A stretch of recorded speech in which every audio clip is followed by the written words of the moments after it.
Hey guys, welcome. I'm Mark Crypto Boy in Oz. It is the 6th of October. It's a Wednesday evening. It's my second video of the day. I did one earlier on. And I wasn't sure if I'd get to do another one or not tonight. But I found myself with a bit of time. Problem being, I'm spitting feathers. Like, did have a water, but I drank it and I don't know what it is. I'm so thirsty today. But earlier today, I did a video on like last chance to own Bitcoin because I was thinking about obviously how scarce it's going to be and the halvings that are coming in, all the mainstream adoption, what's going to be coming in. That's why I did the video, and now I'm just thought I'd jump online and just quickly do another video, just to look at the price of Bitcoin and kind of just help anyone out who's wondering like what the hell's going on, because Bitcoin's pumping, but virtually all altcoins are down. And if you've got like a basic understanding of like how it works, you're probably thinking, well, if Bitcoin's pumping, then surely everything should be pumping. But I'm going to explain why. Like, why isn't everything pumping, and why is it just Bitcoin that's actually going up? First off, just want to jump onto my YouTube page. I've now got 103 subs. I can't believe, do you know, sorry, when I got to 100 subs, it was like such an achievement. I can understand how like BitBoy, when he got to 1 million, he felt like euphoric.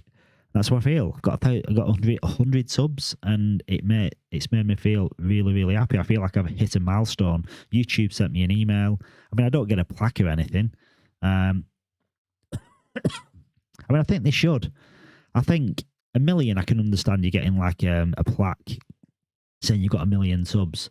But I also think you should get one for 100, because to get from 1 to 100, pretty difficult. You've got to be pretty constant. You've got to produce content. You've got to like keep your audience engaged, and you've got to want them coming back to keep watching the channel. It's not an easy task, let me tell you. So hats off to anyone that's got 100 plus subs, because I realise how hard it is to get people to subscribe to your channel and watch your content. So thank you, every single one of you. I appreciate you all. So let's jump into it. So just going to first off look at the coin market cap. The overall market cap is $2.2 trillion. So it's slowly increasing, and that's what's happening in October. Everything's kind of slowly going up. And if we look at Bitcoin, it's 30% up almost for the last 7 days. It's 54,000. It is really pushing it now. It's got over that kind of support, that like resistance area of 53,000. But if you look at Ethereum, it's not really doing much. 2%, just over. Binance, Cardano, XRP, virtually nothing at all. Solana's down. Dogecoin's up slightly. Polkadot down. Terra down.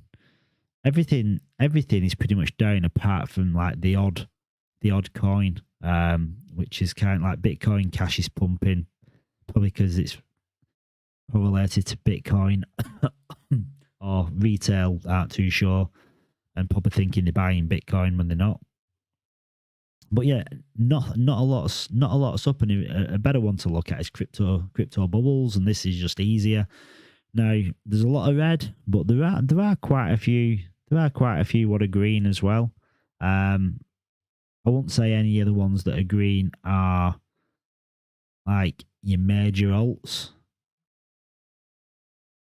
I mean, Litecoin possibly, but if you look, really all your major alts are down. I mean, like if you look at Solana's down, Luna's down, AVAX, Kusama, DOT, FTM.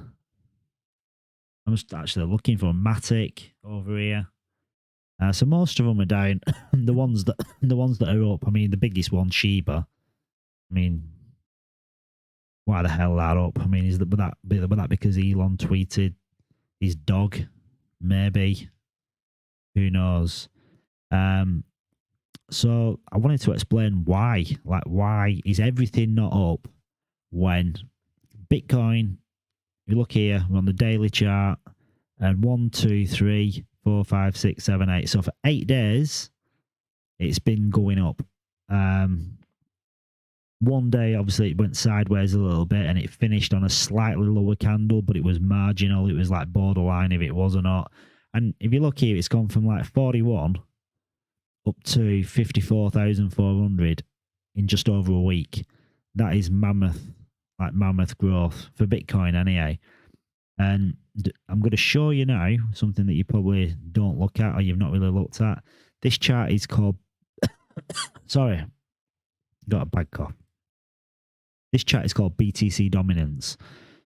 So what you tend to find is when BTC dominance is going down, then that tends to suggest that money is flowing out of Bitcoin and it's going into altcoins.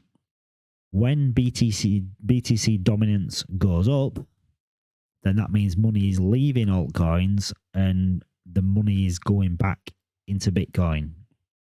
So for quite a while now, like going back from, where are we here? What was this date? From the end of August, Bitcoin dominance has been under 44.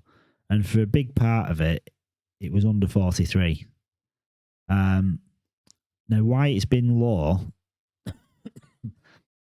that means the money has been going into the alts and altcoins have been pumping. But now what's happened is a lot of big investments that were in all the altcoins, because it tends to go in cycles. You get Bitcoin which goes, then you get major alts that go, then you get your small cap alts, and it tends to go in that order. So it's just cycles through from one to the other, and it's not done it for a while. So now everything's cycling back into Bitcoin, and it's had this run up now where Bitcoin is over 54,000. I reckon we've probably got another day or two. Because if we're looking on here now, if you look over here on the chart, and then you look to what date was that, the 12th of May, we had this massive wick that come right down in a day, and it basically went from 58,000 almost down to 48, 10 grand wick. We're kind of at this point now where you've got this big imbalance. There's not really any resistance here, and I think we're going to go. I reckon we're going to possibly go up to, over the next day or two, 56 to 58,000, up to that area up there. And then I think what's going to happen when we get up there, then the money's going to flow out of Bitcoin and jump back into the alts. And I think then Bitcoin will have a breather, and it'll probably come down. I'm just going to put a line in here. Where's the shapes? I forget it. Let's put a line in. So I reckon probably got a good chance of coming back round to this area. So I reckon it'll probably go up to around 56 to 58,000, and then because you've got this kind of previous high here, I think then Bitcoin will then bounce back. So I think it'll go up. Oh, draw. It'll go up to, I'd say, around here. Then I reckon it's going to come back down to here, and then hopefully go back up again. But I think it's going to do that kind of movement and retest this previous high as a support barrier, which is around the 52,000 mark. So we'll go back to the BTC dominance. What I think is going to happen is over the next couple of days, this dominance might go up a little bit more, and then I think it'll start coming back down again. How low it'll go, maybe somewhere around here, 42, and somewhere around there. And then once the dominance changes and it starts going the other way, then that's when you're going to get your money flowing back into your altcoins. And then I think towards the end of the week, maybe the weekend, everything's going to be green, and everything's going to be pumping again. So I hope that made sense. Again, you might not look at charts at all. It might be something that doesn't interest you, but you can make sense. You can make sense of stuff when you look at the charts. Like if we look here.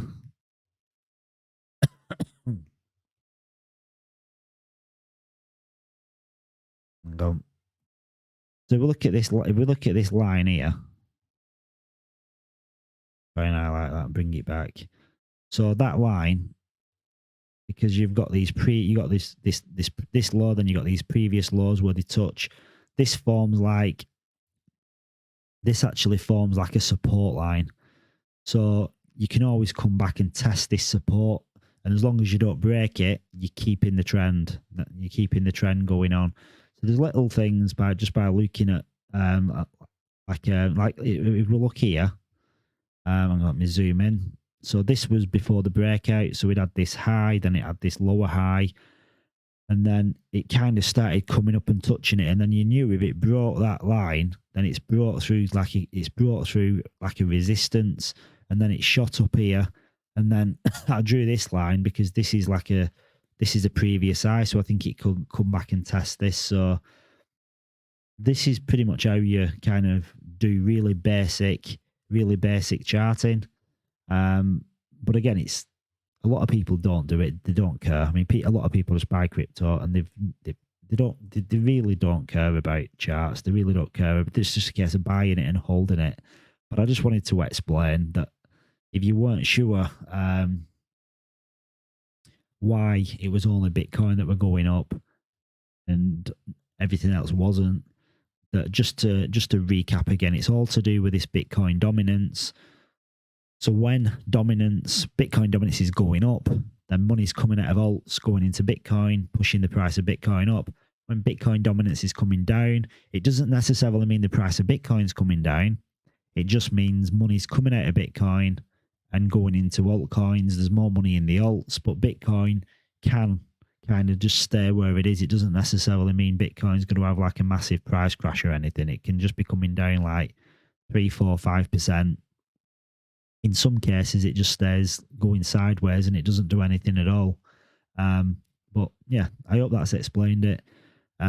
Visually, it's easier when you're looking at something as well, I find. So I hope I've explained it. But if you got any questions about it, or you want me to do any more videos, I mean, I'm not a chartist. I mean, I'm just learning as I go, as does everyone, I presume. And the more times you watch other people do it, the better understanding you've got of it, and the more you can make more sense of it.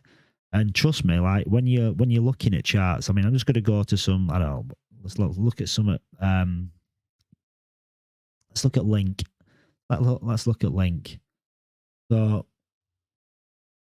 I'm just gonna. I mean, I've got all these previous lines in what I've drawn earlier, but I'm just gonna do some more. Let's make it a bit bigger. So one line we can do straight away from this low, which was back in 20th of July when we had the bottom, and then you draw this line, and you pretty much touch the high low. So when you look at this is how you form. These are just trend lines, and a trend line is just where it touches. So it formed that low, and then it come down, created that low, that created the trend line. And then if you look, like this is on a daily, and then the next day it wicked down and touched it, then went up, and then a couple of days later it come down, wicked it again almost. Then like a week later it come close to it again. So moving forward, you kind of know where the chances of Bitcoin hitting and bouncing up off are going to be. So Bitcoin Chainlink could come down, and it could come down to like as low as $20 to $23 more or less before it breaks that trend. And because trading, it's all emotion. And when you say emotion, it's people's emotions on whether they're going to buy and sell. But a lot of the decisions are made off these trend lines, support lines, resistance lines, because people draw these in, and people that trade, they sell buy orders, they sell orders, and they put in these lines, these trend lines, and they create sell orders. So for instance, like now, say if you bought Chainlink at 22.50.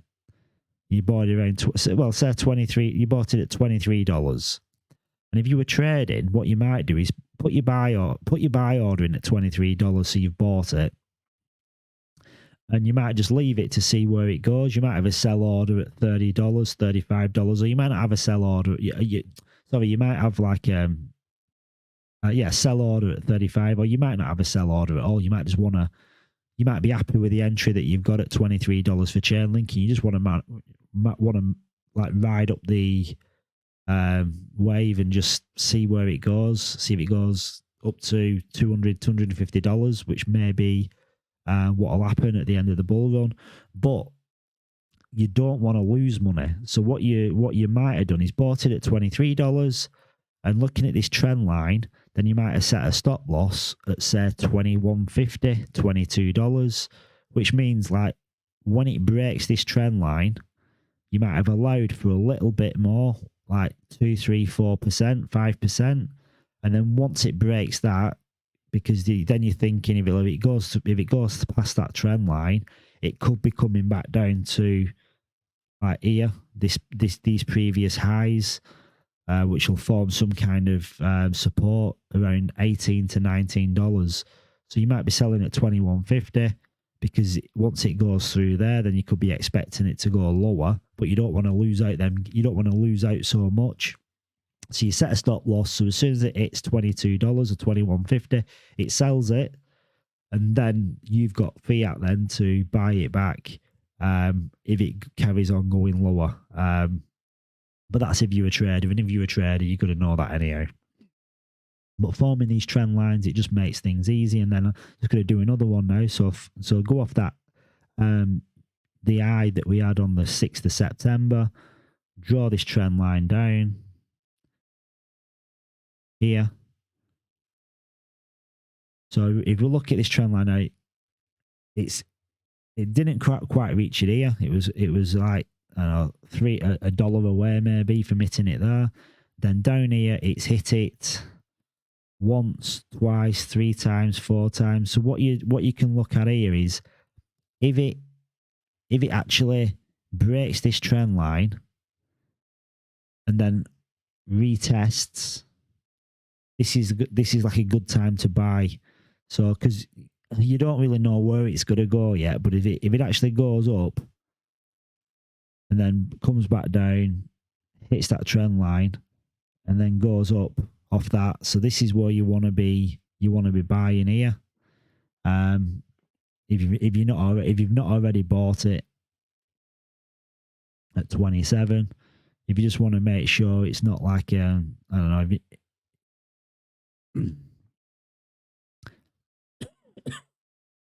Bad tickle.